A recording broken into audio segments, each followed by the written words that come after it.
Airlines will start flying directly between Kenya and the US in coming months. This follows attainment of Category 1 status granted by the Federal Aviation Authority.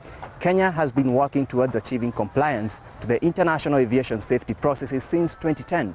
CNBC Africa set to find out what this development means for the economy. Take a look. For about 6 years now, Kenya has been seeking Category 1 rating by the US Federal Aviation Administration.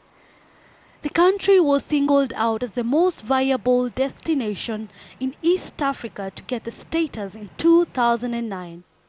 Category 1 status, in simple terms, means that Kenya has qualified under the United States Federal Aviation Administration rules and regulations that govern air transport into the United States. Now, the requirements are based on the International Civil Aviation Organization, ICAO, the rules and regulations that that organization has created for the management of global air transport. So now, when we go deeper, there are not just the rules and regulations, but there are standards and recommended practices that were developed by ICAO for each state to be able to run its own civil aviation system. To earn the rating, the government of Kenya had to implement various aviation advancements, including construction of a new terminal at Jomo Kenyatta International Airport and attaining an 80% score by the International Civil Aviation Authority. The country also needed to make legislative changes in aviation management.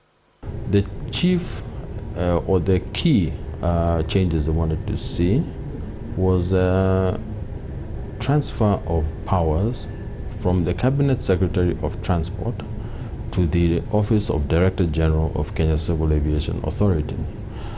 Now, that is a legislative process, and it has taken a long time to pass through Parliament. Well, initially it had to pass through Cabinet, which was approved. Then it had to go through Parliament, and it took a long time to do that. Eventually it was done. Then a civil aviation tribunal was also a requirement, so that if anybody has an issue with a decision that KCAA has made, they have a legal and binding instrument that they can use to voice their complaints. So the Civil Aviation Tribunal also took time to be created. The rating positions national carrier Kenya Airways strategically to launch direct flights to the US either independently or through code share agreements with American carriers.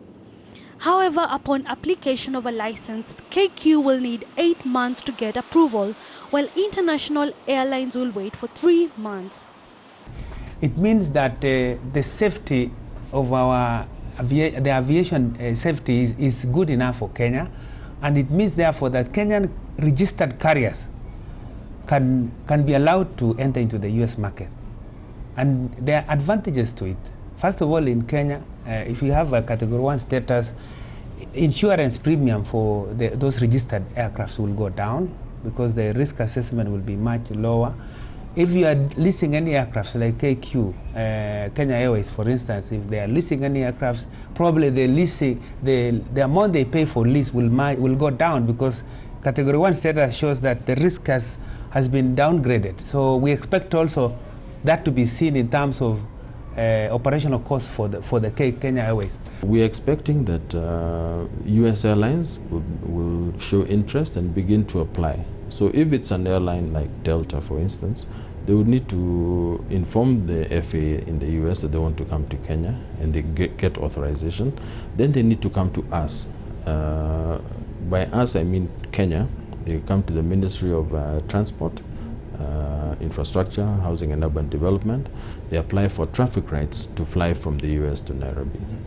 So once they're given traffic rights, they will now come to us as Kenya Civil Aviation Authority and apply for an air service license to allow them to operate into this country. We will also do a technical compliance audit on them to see that their operations and their maintenance programs are acceptable to Kenya. Direct flights from the United States of America and Kenya will save travelers and cargo 6 hours of transit through Europe. In terms of trade, the US is Kenya's third largest market, with exports value reaching $487 million in 2015, strengthened by the African Growth and Opportunity Act. For goods such as flowers that have been going through Amsterdam to US, at least can fly directly. And that would be good because the turnaround time can be much faster. And also the other goods we've been exporting to US, such as nuts, horticulture, and others, can also find their way directly into the US market. So we expect that there will be some improvement. And also US imports, I mean, the Americans who want to access our market can access much faster. So it's two-way. And we expect that we will also get benefits in the tourism sector, because we expect that now most people from the US can fly directly here, and that would be a boost for us in the tourism sector. So all I can say is that depending on the assessment of the Kenya Airways and other carriers on the viability of flying in the US market, I think it is good news for us if they can.